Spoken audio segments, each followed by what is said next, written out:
A Way Out. When this game was announced at E3 2017, we were all excited. A Way Out is a story-driven co-op game. It is designed, played, and experienced only in split-screen co-op. The premise of this game was that you had to escape a prison in a fully tailored co-op game. They showed us renewing gameplay in which you could see that you can control your character while the other player was in a cutscene. It set really high expectations.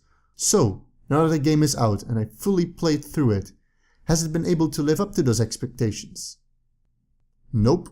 Why is this game so underwhelming? Where to start? The flow of the story is totally off, and it has way too many cliches. Let me elaborate. What do you expect when they tell you that the game is about escaping a prison? Well, I don't know about you guys, but I expect that the game is about escaping a prison. Well, according to these fuckers, apparently only 1/4 of the game is about escaping, and the rest is about, spoiler alert, the main characters taking revenge. The time that you are in the prison is not really that exciting. Most of the time it just comes down to some quick-time events, or sometimes, as I would like to call it, semi-quick-time events, where all you have to do is walk and press the right buttons. These events on themselves can be fun or exciting, but when you sink your teeth into them, you realize they make the game quite shallow. The game is also heavily scripted and linear. You can't walk around in the prison, and you're not really able to get to learn anybody besides the main characters. The second type of gameplay this game has are puzzle-like sections where you can walk around and interact with people and objects. The goal is usually to find something or do something to progress the story. During these sections you can do a lot, however, what you can do is mostly boring or stupid. In my opinion, they are just added mini-games to lengthen the game. There is a darting minigame, you can throw hoofs or play piano, and there's a bunch more.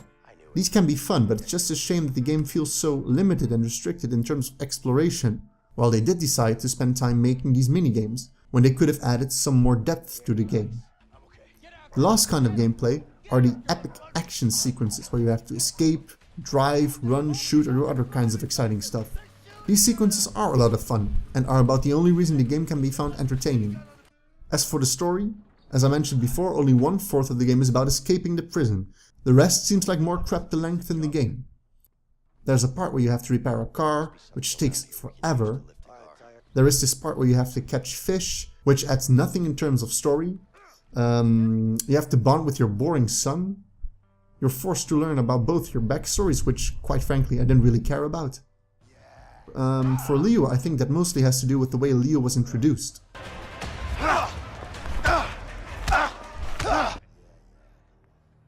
Stay the hell away from me, okay? What a fucking dick. As for Vincent, you can read that he's the educated one, so that spoke to me most. But the submissive way he talks to his wife just puts me off. Because I'm at home, expecting our baby. Please, we've talked about this. No, you've talked about this. And as for the bond between Leo and Vincent, I just didn't really feel it. That probably has to do with the terrible cliché dialogue between them. It usually is something like, "Oh my god, you have to tell me what's going on." Just fuck off, please. The story has some parts where you can make choices, but, as you already know beforehand, it doesn't really matter what you choose, as many games, like the Telltale series, have shown us before.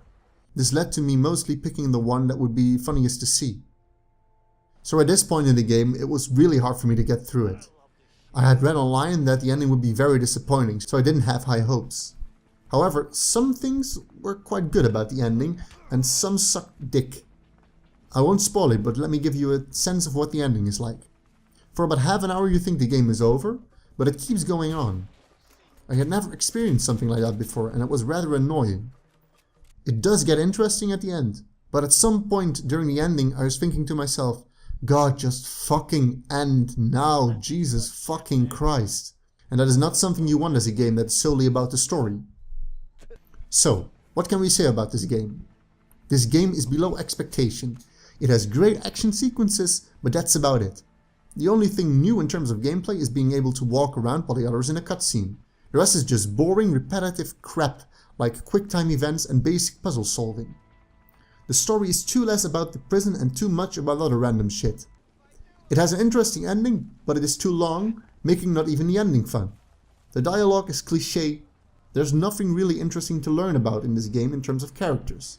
There is zero exploration.